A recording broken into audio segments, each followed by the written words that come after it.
The first thing I noticed was that my mother was wearing lipstick. Not bright red, not dramatic, just the careful, polished kind she only used when she wanted to look reasonable while doing something unforgivable. She was standing in the lobby of my building like she belonged there, one hand on her purse, the other holding my apartment keys. And my sister, Vanessa, was standing beside her with that slow, satisfied smile I've hated since we were teenagers. Security was watching from the desk, not interfering, just watching. Because from the outside, it probably looked like a family argument, a little awkward, a little ugly, nothing unusual. Then my mother put the keys in Vanessa's hand, just like that. A tiny metal jingle in the middle of the marble lobby, and suddenly my whole body went cold. "You live here now," my mother said, not to me, to her. Vanessa curled her fingers around the keys and smiled like someone who had finally been handed the part in the movie she thought was hers all along. I remember staring at the keys first, not their faces, because keys make things real in a way words don't. Words are messy. Words can be twisted. Keys are physical. Keys say, "Someone thought this through." I was still holding my tote bag from work. My coffee was half cold. I hadn't even made it to the elevator. I just stopped in the middle of the lobby and said very quietly, "What are you doing?"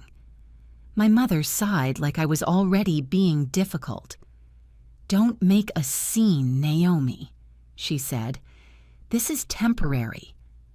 That word, temporary. People always use that word when they're doing something permanent with your life. Vanessa lifted the keys a little and gave me that look, the one that says she'd been picturing this moment for weeks. "You should have answered your phone," she said. I laughed once, short and disbelieving. "My phone?" I said. "You're standing in my building with my keys." My mother stepped in before Vanessa could make it uglier. "This is what's happening," she said, voice calm and polished. "Vanessa needs a place. You have space. You're one person in a 2-bedroom. We're fixing this." Fixing. That was her favorite word when she wanted to force something and call it love. The security guard behind the desk shifted in his chair. He was older, probably late 60s, still broad-shouldered with one of those faces that had seen too much nonsense to panic at regular nonsense. His name tag said Martin. He looked at me, not at my mother, not at Vanessa, me. And that mattered more than I let myself show. Because Martin had seen me carry groceries in at midnight, sign for packages, deal with a broken elevator, argue with delivery guys, hand him coffee during Christmas week. He knew who lived there. He cleared his throat. "Ma'am," he said carefully to my mother, "you can't hand off building access in the lobby." My mother turned and gave him the exact same smile she uses on pharmacists and receptionists when she wants the rules bent. "It's a family matter," she said. Martin didn't smile back. "Maybe," he said. "Still goes through management." That made Vanessa's smile twitch. "Management," she repeated. "Please, it's not that serious." I looked at her and thought, that's because you still think this building works like every place you've ever manipulated your way through.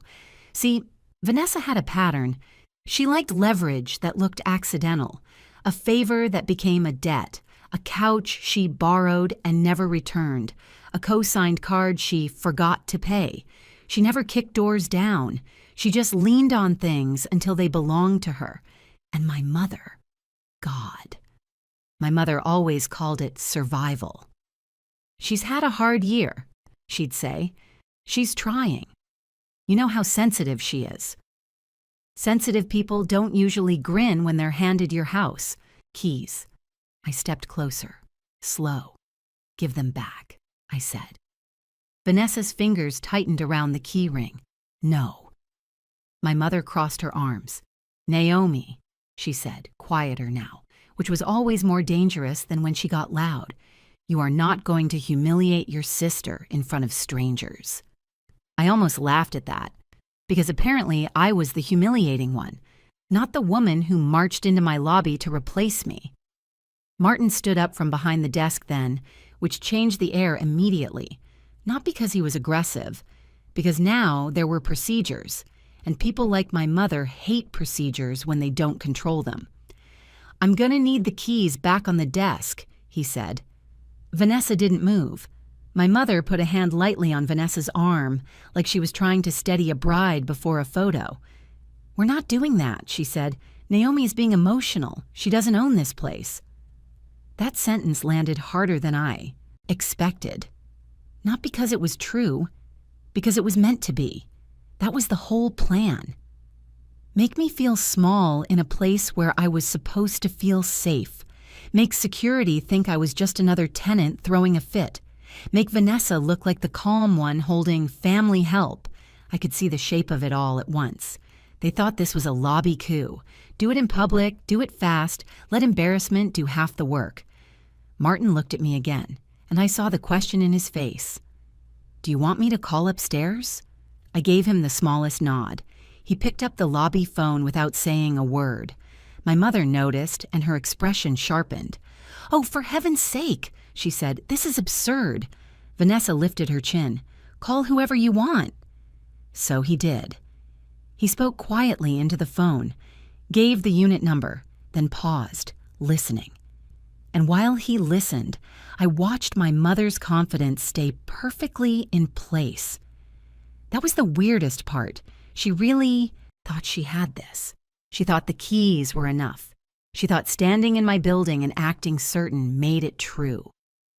Then the lobby doors opened behind us, not with drama, not with music, just a soft hydraulic hiss and a man stepping in from the side entrance with a leather portfolio under one arm and a coat, still damp from the weather. He was in his 40s, clean-shaven, expensive shoes, tired eyes, the kind of man who gets called when a building has a problem and expects everyone to already be lying. The building manager, Adrian Mercer. Vanessa turned toward him first, smile already loading. My mother straightened, ready to do her reasonable woman with helpless daughters routine. Martin set the phone down, and Adrian, without looking at either of them, looked at me first. Not by accident, not vaguely, directly. Like he was checking in with the only person in the lobby who actually mattered. He crossed the floor, stopped in front of me, and said, "Naomi, do you want me to treat this as trespass?" Vanessa's smile died. My mother blinked, and for the first time since the keys changed hands, the whole room understood there was something they didn't know. For 1 second, nobody moved. Not my sister, not my mother, not even Martin at the desk. It was like the whole lobby had to catch up to the sentence Adrian had just dropped into it. "Do you want me to treat this as trespass?" My mother recovered first. Of course she did. She gave a small, offended laugh and touched the pearls at her throat, like she'd been insulted in church. "Trespass," she said. "Adrian, don't be ridiculous. This is a family matter." Adrian didn't even look at her. He was still looking at me. That mattered more than anything, because people like my mother build power by deciding who the real conversation is with. If she could make this about her and Vanessa and family, she could blur the lines. Adrian wasn't letting her. I set my tote down by the wall and finally answered him. "Yes," I said, "but first I want the keys back." Vanessa's fingers tightened around them. "No," she said, fast and childish, like a kid refusing to hand over a toy she found on the playground. Adrian shifted his attention to her then, and the room changed again. He didn't raise his voice. He didn't posture. He just became very, very official. "Ms. Bennett," he said, "those keys belong to building management. They were issued for a specific unit and a specific occupant. Hand them over." My sister blinked. "You can't talk to me like that," she said. "My mother gave them to me." Adrian's face didn't move. "Your mother doesn't control building access," he replied. My mother stepped in again, trying to smooth it over. "She lives here," she said, nodding toward me like I was the problem, and she agreed Vanessa could stay temporarily. That was a lie, so clean it almost sounded boring. I looked straight at Adrian. "I never agreed to that," I said. Martin said from the desk, "I didn't log any guest approval either." That was the first ally speaking on the record, and it landed exactly where it needed to. Adrian finally looked at Martin. "Did you witness the keys being handed off?" Martin nodded once. "Yes, right here in the lobby." "Did the resident authorize it in front of you?" Adrian asked. "No," Martin said. My mother opened her mouth to protest, but Adrian held up a hand. "Mrs. Bennett, I'm not debating, I'm documenting." That sentence hit harder than anything loud would have, because the second a building stops discussing and starts documenting, the story gets teeth. Vanessa must have felt it too. She tried a different angle. "This is stupid," she said. "I'm not some random person off the street." "No," Adrian said. "You're someone who is not on the occupancy record for this unit." He stepped toward the desk and nodded at Martin. "Incident report," he said. "Start time, witnesses. Attempted key transfer." Martin was already writing. My mother's face sharpened. "Attempted?" she said. "It happened." Adrian turned back to her slowly. "No," he said. "It happened in a lobby. It did not happen in our system." I almost smiled at that. Not because it was funny, because it was exactly the difference my mother never understands. She thinks if she stages something confidently enough, reality has to follow. Adrian looked at Vanessa again. "Keys," he said. This time his hand was out, not aggressive, just inevitable. She looked at my mother. My mother looked at me. And in that 1 3-second silence, I could practically watch their plan adjusting. They had come in expecting emotion, a fight, a scene, maybe tears, maybe me looking unstable in front of security.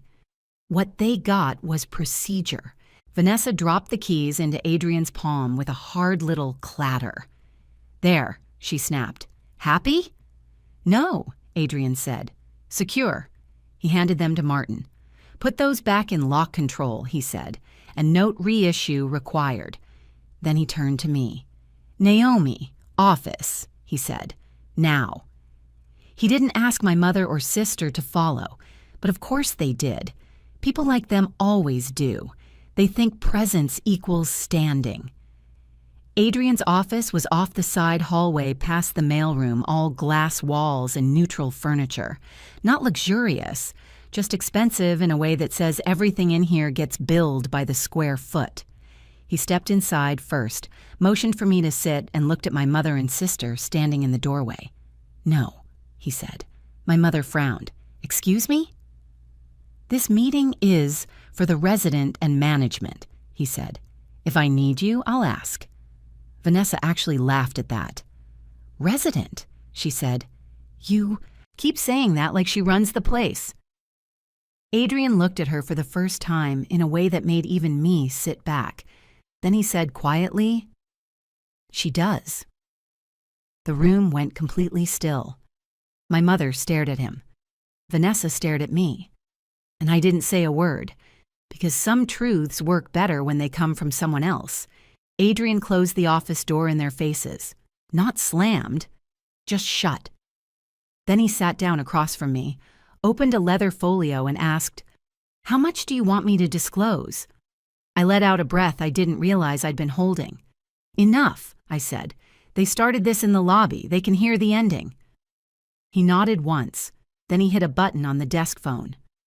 "Martin," he said, "bring in the ownership file for Hawthorne Residential Holdings and pull the unit access log for 4B. "On it," Martin said. Adrian looked back at me. "I'm sorry," he said, and he actually meant it. I should have anticipated. They'd try something physical after the emails. I felt my head snap up. "What emails?" That got his attention. "You didn't see them?" he asked. "No." He opened his folio and turned the screen of a tablet toward me. 3 emails, all from the same address, my mother's. One asking to update emergency contact and occupancy information. One attaching a family authorization letter. And the third, sent this morning, saying, "Vanessa will be taking possession today. Keys will be transferred by family. My stomach dropped. They hadn't improvised this. They'd been laying track. Adrian's voice stayed level. I didn't approve any of it, he said, because none of it matched the file. The file? I repeated. He nodded. This building isn't owned by a landlord in the way they think, he said. The deed is under Hawthorne Residential Holdings, yes, but the managing member on file, the one with signature, authority, control over occupancy approvals, vendor approvals, legal notices, all of it is you. I looked at the tablet screen, then at him, then at the door where I could still see my mother's silhouette through the glass. She doesn't know that, I said. No, Adrian said, and your sister definitely doesn't. Martin knocked and entered with a slim binder and a printed report. Adrian opened the binder to the first page and turned it toward me. It was the operating file, not the whole building history, just the page that mattered. Managing member, Naomi Rowan, my name, clean, final. Martin handed Adrian the second printout. Unit 4B access log, he said. And one more thing, there was a failed key request placed yesterday. Adrian looked up. By who? Martin slid a form across the desk. It was a duplicate key request. Requested occupant, Vanessa Bennett. Authorizing party, Deborah Bennett, mother of resident. Adrian's face went flat. She filed a key request, he said. I stared at the page. There was a signature line at the bottom. My name was on it. Again. Only this time it looked worse than the deed lie, because this one wasn't careful. It was rushed, confident, ugly, like they assumed nobody would compare it to anything. Adrian placed the form next to the emails and the access log. Then he looked through the glass toward my mother and sister, still waiting in the hallway, and he said, Okay, now this is attempted fraud inside the building. Adrian didn't say it twice. He stood, opened the office door, and looked straight at my mother and sister through the glass. Come in, he said, both of you. Not because he was inviting a conversation, because he was about to make a record. Vanessa came in first, trying to recover the old smile. My mother followed with that composed face she uses when she wants everyone to think she's the calm adult in a room full of unreasonable people. Martin stayed just outside the door at Adrian's nod, not as muscle, just as witness. Adrian laid 3 things on the desk in a neat row: the duplicate key request with my forged signature, the email chain from my mother, the access log Martin had just printed. Then he looked at neither of them for a second. He looked at the papers. That was deliberate. People like my mother do better when the room is reacting to them. Adrian wasn't giving her a stage. Here's the problem, he said, voice level. You attempted to obtain building keys using a forged resident authorization. You attempted to change occupancy information without approval, and you physically tried to transfer control of a unit in the lobby. My mother opened her mouth with that soft little inhale she uses right before misunderstanding. Adrian kept going. This building documents access, he said. It documents requests. It documents approvals. And none of this was approved. Vanessa crossed her arms. You're making this sound criminal, she said. Adrian looked at her then. It sounds that way because of the forgery, he replied. That shut her up for half a beat. My mother stepped in. There is no forgery, she said. Naomi told me I could help. I actually laughed once, short, ugly, involuntary, because she said it in front of the paper with my fake signature on it. Adrian slid the form toward her. Then why doesn't this signature match the specimen we have on file? He asked. She blinked. That got my attention too. Specimen, I said. Adrian nodded, still looking at my mother. When someone has authority over management decisions, he said, we keep exemplars, signature card, board authorization, emergency contact signatures, basic control file. He finally turned to me. The form they submitted this morning doesn't match any of yours. Then he reached into the binder Martin had brought in and laid down another page. It was my original signature card from years ago. Real. Messy. Mine. Next to it, the key request. Too neat. Too slow. Like someone had traced me from memory. Vanessa looked at the two signatures side by side and then away too quickly. My mother didn't look away at all. She looked irritated. That was the giveaway with her. Not guilt, irritation, like paperwork was being rude. Adrian tapped the access log. Now this part, he said, is what turns a stupid family stunt into an actual building issue. He slid the page toward me first. 2 entries from the last 24 hours. One was the duplicate key request.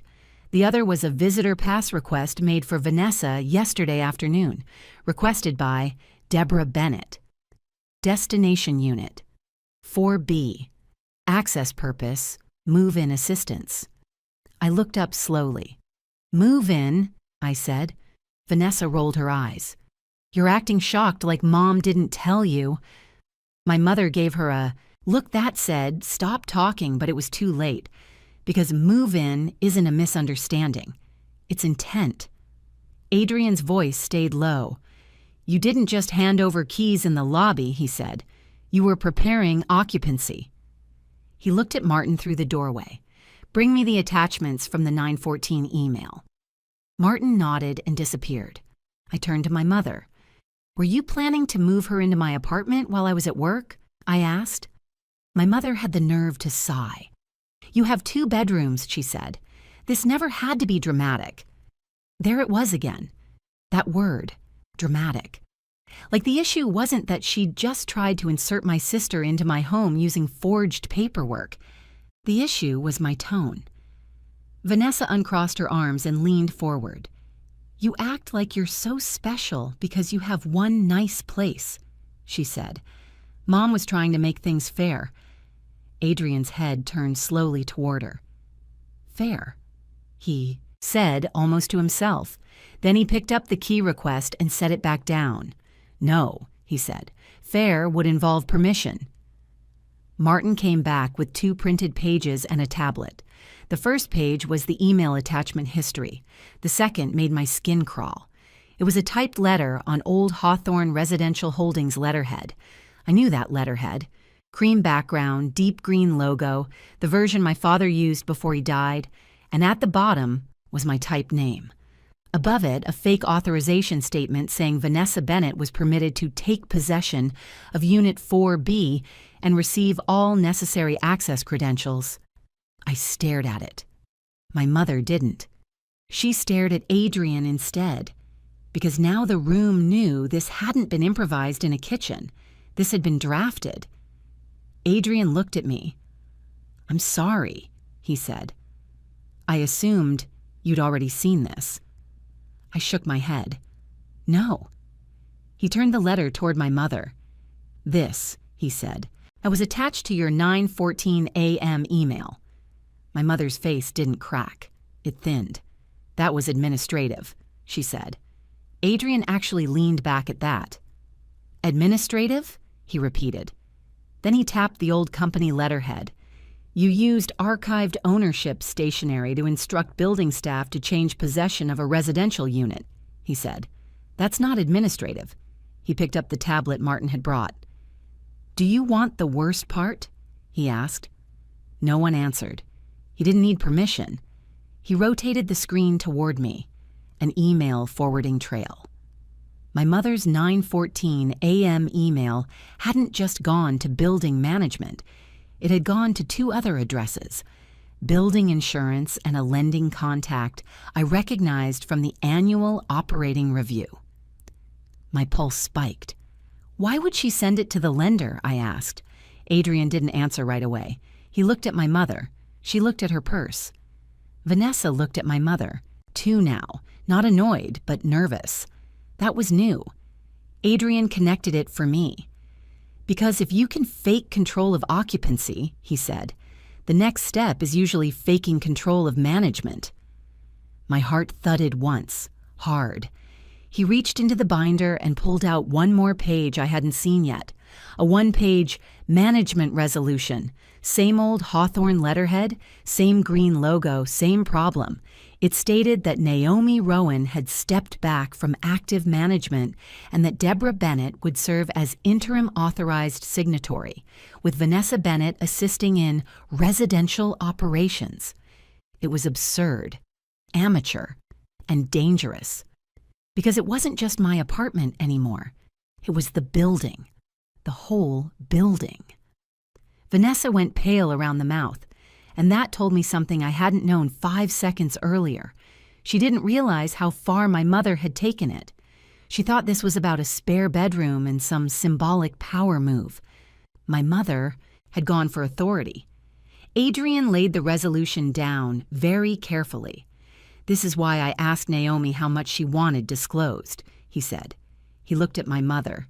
"You didn't just try to place your daughter in Unit 4B, he said. "You tried to alter who this building answers to." My mother finally snapped. "Because she doesn't understand what she has," she said. "She sits on it. She does nothing with it. Vanessa needs help and Naomi has more than enough." I stood up. Not loud, not explosive. I just stood. And that was enough to stop her. Because for the first time all afternoon, she looked at me like she was seeing me instead of the version of me she narrates to other people. "What exactly do you think I have?" I asked. She didn't answer. Adrian did. "You own the controlling interest," he said quietly. "Your late father structured it that way. Management vested to you when the estate closed. That's why I looked at you first in the lobby." Vanessa stared at me, not with anger now, with shock. Because in her mind, I had an apartment, not a building, not the authority to stop her with a sentence. Her next words came out smaller than anything she'd said all day. "Mom told me it was just the unit," she said. My mother whipped around toward her. "Don't!" Too late. Adrian's face went cold. Martin shifted in the doorway, and I felt the whole story tilt, because now the real shape of it was visible. My mother had forged a unit. Transfer tried to move my sister in and used old company paperwork to test whether she could seize control. Higher up the chain, Adrian picked up the desk phone. "Who are you calling?" my mother asked, finally sounding scared. "Building council," he said, "and the district property officer." My mother took one step toward the desk. "You don't need to do that," she said fast. Adrian looked up. "Yes," he said. "I do." Then he pressed to high speaker. A woman answered on the second ring, professional and awake in the way only lawyers and emergency plumbers ever are. "Counsel." Adrian didn't waste words. "I need a trespass package prepared," he said, "and I need notice language for attempted fraudulent management interference." The lawyer on speaker was silent for one beat too long. Then she asked, "Who submitted the documents?"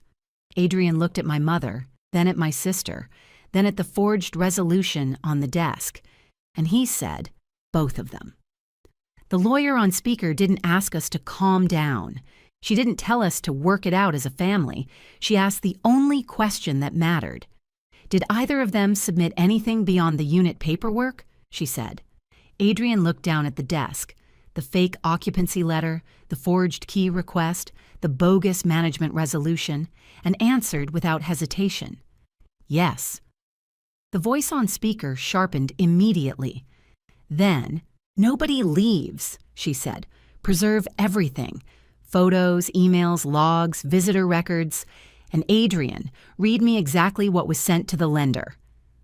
My mother's face changed at that. Not guilt, fear, real fear. Adrian opened the forwarded email chain and read the subject line. "Updated management authority and residential occupancy support," he said. There was a beat of silence on the speaker. Then the lawyer said, "That's not about a spare bedroom." No one in the room moved, because now even Vanessa understood this had gone way past "Mom found me a place to stay." Adrian kept reading. The email attached 3 documents: the fake occupancy authorization for Unit 4B, the forged management resolution, and a one-page management certificate saying I had delegated temporary operational authority. Delegated. That word was so careful, so fake, so my mother. The lawyer's voice stayed calm, but it dropped into that tone people use when the next mistake becomes expensive. "Adrian," she said, "lock the building file now. No one changes anything. No replacement keys, no access approvals, no vendor instructions, no lender communications except through counsel." "Already doing it," Adrian said. He looked at Martin. "Building lock, hard freeze." Martin nodded once and disappeared toward the security desk. The lawyer kept going. "I also want no trespass notices drafted for both Deborah Bennett and Vanessa Bennett pending review." Vanessa snapped her head up. "What? You can't ban me from visiting my sister." I looked at her. "Visiting," I said. "You were 5 minutes away from moving in." She looked away first. My mother stepped in, voice smooth again, trying to drag the room back into her version of things. "This is absurd," she said. "I was trying to help both my daughters. Naomi has more than enough, and Vanessa—" The lawyer cut across her through the speaker, flat and precise. "Mrs. Bennett, stop talking about fairness. Start thinking about fraud." My mother actually froze. People like her are used to polite resistance, not direct names for what they've done. Adrian opened a second file on his laptop and his expression darkened. "There's more," he said. He turned the screen toward me first. A vendor portal record. 3 attempts that morning to request. A duplicate mailbox key, an updated resident directory listing, and a service elevator reservation for furniture move. I stared at it. Service elevator reservation? Vanessa had not just been handed my keys in some symbolic little power play. They were planning an actual move-in. My mother looked at the screen and then away, too fast. Adrian didn't let that slide. "The reservation was requested under Unit 4B, he said. "Approved by no one. Submitted from Deborah Bennett's email." Vanessa let out one short breath and looked at my mother like she was seeing the full plan for the first time. "You told me you had permission," she said. My mother hissed, "Not now." But it was already now. The lawyer on speaker spoke again. "Adrian, pull the security footage from the lobby and the service corridor. I want to know if they brought anything in." Martin's voice came faintly from the hall. "No items brought in yet, but they were parked in the loading zone." Loading zone. That phrase landed harder than it should have, because it meant suitcases, boxes, hangers, toothbrushes, the whole ugly little fantasy. Adrian leaned back in his chair and looked at my mother with open disbelief. "You had a car in the loading zone?" he asked. She straightened. "Vanessa had bags." "How many?" he asked. My mother didn't answer. Martin stepped back into the office holding a printed still from the garage camera. 2 rolling suitcases, a garment bag, 3 banker's boxes. Vanessa went pale, because now the lie was dead. "No one brings 3 banker's boxes for a temporary stay they think might be refused." The lawyer on speaker asked the next question before anyone could speak. "Adrian, has the lender responded to the management certificate?" He clicked once and went quiet. Then he said, "Yes." My stomach tightened. "What?" I asked. Adrian read from the screen. "They requested confirmation of signatory authority and current management control before proceeding with the annual line renewal." The lawyer exhaled through her nose. "Of course they did." I looked at Adrian. "Line renewal?" He met my eyes. "There's a credit line against the building for capital work," he said. "Routine. But if someone convinces the lender they control management, they can influence draws, renewals, and operating authority." Vanessa stared at my mother now, not shocked, horrified. "Mom," she said low, "what did you tell them?" Deborah didn't answer. Fast enough. That was answer enough. Adrian clicked another tab and his jaw set. "And they didn't stop at the lender," he said. He turned the screen toward the speakerphone as if the lawyer could see it by force of will. Insurance got a request too, he said. Occupancy status update. Alternate unit administrator listed as Vanessa Bennett. The lawyer didn't even hide her disgust. She was building a paper trail, she said. Occupancy, authority, lender, insurance. She wasn't trying to get a key. She was trying to normalize control. That was it. That was the shape of the whole thing. My mother wasn't acting impulsively. She was layering documents so that in a week or two, anyone checking a file would see Vanessa living there, Deborah helping with management, Naomi stepping back and building records quietly adjusted around them. A soft coup. Paper first, reality second.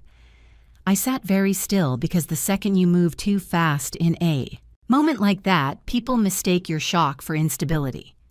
Adrian did not make that mistake. He stood up, gathered the forged documents into one pile, and said, "Okay, here's what happens next." He looked at Martin. "You serve no trespass notices tonight. Both of them. Email and hand delivery." Martin nodded. He looked at me. "Naomi, I want you to log into the owner portal from my desk and change every password." I nodded. He looked at the speakerphone. "And counsel," he said, "I want a board action drafted tonight confirming Naomi as sole active signatory and nullifying every unauthorized communication sent today." The lawyer answered immediately. "You'll have it in 15 minutes. Then Adrian looked at my mother and sister.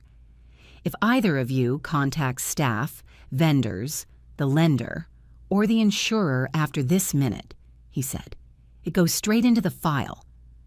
Vanessa opened her mouth like she wanted to say this had all gone too far, but my mother beat her to it. "This is still family," Deborah said, voice thin now. "You're acting like I broke into a bank." Adrian's expression didn't change. "No," he said. "You tried to break into authority." And that line finally broke whatever was left of Vanessa's confidence. She looked at me, not angry now, just rattled. "You own the whole building?" she asked. I held her gaze. "I control it," I said. She looked at my mother with something close to betrayal, because she hadn't been the mastermind here. She'd been the beneficiary, maybe the willing kind, but still. Martin came back to the doorway with another paper in hand. "Need this too," he said to Adrian.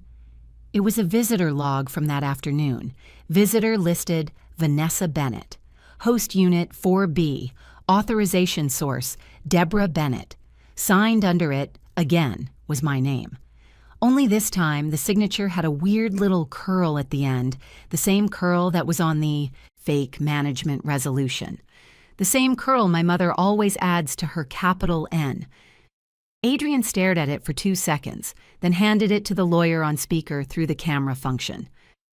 "She kept signing Naomi's name with her own hand habits," he said. The lawyer answered instantly. "Good, keep that. That's how we tie the forgeries together." My mother finally looked tired. Not sorry, just tired. Because the story had moved beyond what she could smooth over with tone. The lawyer came back on the line and said, "I've drafted the emergency board consent, but Naomi needs to see one thing before we send it." Adrian's phone buzzed with the file. He opened it, scanned the first page, and then looked up at me with a face I hadn't seen from him yet. Not irritation, not control, concern. "Naomi," he said quietly, "your mother didn't just try to move your sister into 4B. He turned the screen toward me. Attached to the draft was a lender, response email from 36 minutes earlier. "Please confirm whether transfer of beneficial occupancy is related to pending family restructuring discussed last quarter." I looked up. "Last quarter?" I asked. Adrian nodded slowly. Then he looked at my mother. "You've been talking to them for months," he said. And my mother, after everything else, made the mistake that finished her. She said, "I was trying to make sure Vanessa wouldn't be left with nothing." The room went dead quiet, because she had just said the motive out loud. The room went quiet after my mother said it, not the dramatic kind, the ugly kind, the kind where everyone suddenly understands the whole shape of the thing. She hadn't been helping. She hadn't been protecting family. She had been building a way to make sure Vanessa had somewhere to land, even if that meant taking control of my unit, my access, and eventually the building authority that came with it. Adrian didn't speak first. The lawyer on speaker did. "Thank you," she said, calm as a knife. "That motive is now part of the record." My mother looked like she wanted to pull the words back out of the air. She couldn't.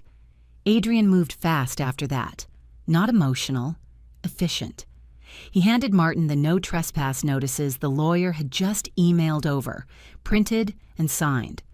Martin served them right there in the office, one to my mother, one to Vanessa.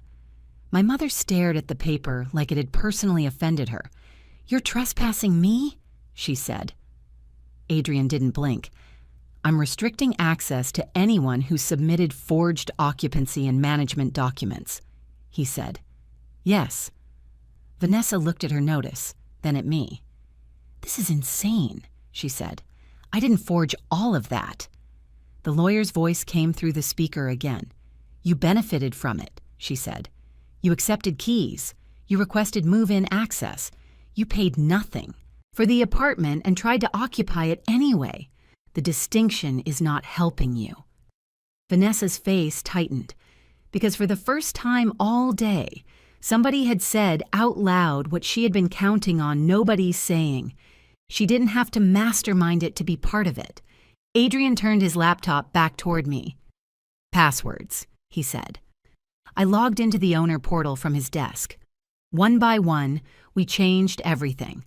Owner, login, resident approval credentials, vendor, permissions, lender, contact settings, insurance contact settings. Martin stood by the door and read out each reset confirmation as it came through. Not glamorous, beautiful, because every click was another door shutting. The lawyer on speaker emailed over the emergency board consent and the signatory confirmation.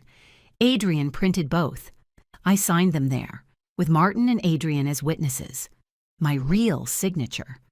Not the one my mother had been drawing from memory. Then Adrian scanned and sent the packet. 2.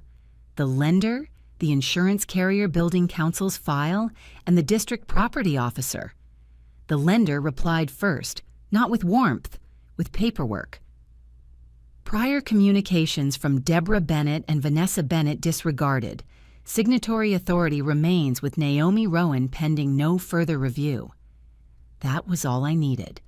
No apology, no flourish. Just a clean institutional sentence cutting them out of the chain. The insurance carrier followed 20 minutes later. Unauthorized contact noted. Account secured. No occupancy or management change accepted. Again, boring words. Perfect words. Then the lawyer said, "Adrian, send the package to the court. Everything. The forged key request, the fake occupancy letter, the management resolution, the vendor requests, the lender trail, the loading zone stills, and the no trespass service confirmations." He did. And the next morning we were back in court. This time my mother didn't wear lipstick. This time, Vanessa didn't smile. The judge had the full packet in front of him. The recorder documents, the notary records, the building file, the lender messages, all of it stacked in one clean, ugly pile. He looked at my mother first. "Mrs. Bennett," he said, "yesterday you told me you were trying to make sure Vanessa wouldn't be left with nothing." He let the sentence sit there. "And in service of that goal, you recorded a forged deed, attempted a backup deed, submitted forged occupancy and management documents, and tried to interfere with lender and insurer records." My mother opened her mouth. The judge held up a hand. "No," he said, "you've talked enough." Then he looked at Vanessa. "Ms. Bennett," he said, "you accepted keys, sought occupancy, and allowed your name to be used in title, management, and lender communications concerning property you do not own." Vanessa's eyes filled, not with heartbreak, with shock that the room had stopped treating her like a guest star in somebody else's mess. Her voice came out smaller than anything I'd heard from her in years. My mother said it was temporary. The judge's face didn't change. Fraud does not become temporary because your mother suggested it, he said. He turned to the recorder clerk. Ms. Hart, the accepted deed remains of record today? Yes, Your Honor, she said. And the rejected backup deed is preserved in archive? Yes. The judge nodded once. Good. Then he gave the ruling, clean and final. 1. The recorded quitclaim deed is declared void as fraudulently procured. He signed the line as he said it. 2. I am ordering the county recorder to record this order and restore title as sole ownership in Naomi Rowan. Another signature. 3. The court authorizes corrective recording immediately. If any party refuses cooperation, the clerk is authorized to execute whatever corrective instrument is necessary to clear title. My shoulders finally dropped, not because it sounded pretty, because it sounded complete. The judge kept going. 4. All occupancy or management documents submitted by Deborah Bennett or Vanessa Bennett regarding Unit 4B or Hawthorne Residential Holdings are declared null and without effect. 5. The no trespass restrictions remain in place pending further order and may be enforced by building management. 6. Attorney's fees and costs are awarded to Naomi Rowan. Counsel will submit a final amount within 10 days. Then he paused, looked at the pile one more time, and added what everyone in the room knew was coming. 7. This matter is referred to the district attorney and the county real estate fraud unit for review of forged deed activity, fraudulent recording, and identity-related falsification. Vanessa went pale. My mother didn't cry. She sat perfectly still, staring at the bench like stillness itself could undo signatures. The judge leaned back. This court is not an inheritance strategy, he said, and it is not a place to solve family favoritism through forged instruments. Then he looked at me. Ms. Rowan, he said, tone softer now, you did the right thing by asking for the recording number. I nodded once, because that number had cracked the whole thing open. The practical part happened fast after that. That same afternoon, the recorder logged the court order and title correction. The fraud flag stayed on the parcel. The title company sent written confirmation that no inquiry or escrow could move without fresh owner authorization. And Adrian reissued my keys under new lock control. Not the same keys, new ones. He handed them to me in the lobby right in front of Martin. No speech, no theater, just the metal weight of something being put back where it belonged. Martin smiled for the first time in 2 days and said, "These are the only ones that matter now." He was right. The week after that, the lender sent one more letter. All external requests from Deborah Bennett and Vanessa Bennett closed. No authority recognized. Building counsel filed the fee statement. The judge signed it. And for the first time in her life, my mother had to pay for one of her solutions. Not metaphorically, actually. Vanessa got exactly what she'd spent the whole story chasing. Nothing. No apartment, no management role, no path into the building, no leverage. And because the no trespass order stayed in place, she couldn't even come downstairs and pretend she still had a foot in the door. A month later, Adrian called me about one last thing. "Thought you should know," he said. "North Harbor withdrew the line request tied to Sloane's company." I leaned back in my chair. "Why are you telling me?" I asked. He let out the smallest breath that could almost count as humor. "Because the same thing that makes forged paperwork dangerous," he said, "also makes it fragile." Then he added, "And because what they tried to build collapsed everywhere at once." That night, my mother finally called, not texted, called. I let it ring twice before answering. She didn't say hello, she said, "I was trying to keep Vanessa from losing everything."